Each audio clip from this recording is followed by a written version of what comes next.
Hello po! May concern lang ako. Kapag foreigner ang supplier, ano po ang basis ng expense is forex rate ng date of ng invoice.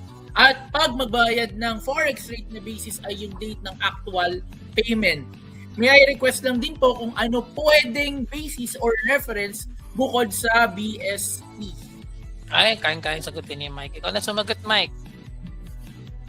Under RMC number 12-2024.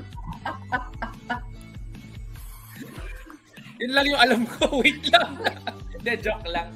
So, ito po yung Revenue Memorandum Circular issued to clarify the treatment of foreign currency transaction, reconciling the financial reporting standards and the internal revenue taxes.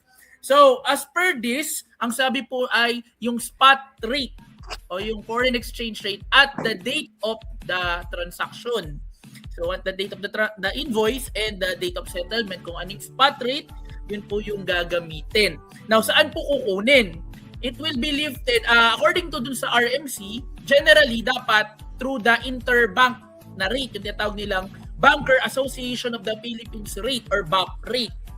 Kung gagamit po kayo ng other than that na rate, like BSP, kailangan nyo pong mag-submit ng notice sa BIR within 30 days prior to the start of the taxable year.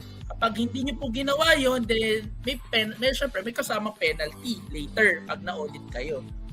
Ayun po. Now, every time mag-change kayo ng rate na gagamitin nyo, kailangan nyo rin po i-notify ulit si BIR. And take note, once you notify BIR, irrevocable na yung rate for 1 year. Forever, 1 year lang. 1 year. Okay.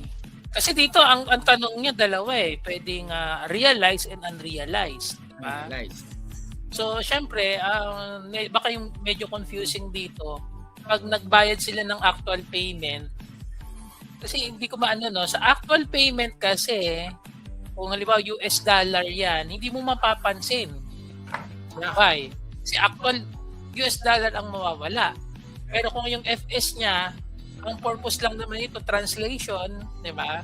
Gagamitin mo yung BSP rate, di ba? Ngayon, nagkakaroon ng ano rito, kapag bumili sila ng dollar, di ba? Pambayad. Nagkaroon ng dalawang transaction, no? Yung conversion at saka po yung pagbabayad. No? So, magkaiba po yung ano doon. No? So, but ang general, yung ano to, Mike? Rate BAP ng, rate. Banker rate. Association of the Philippines. Dati kasi spot rate lang eh, BSP spot rate.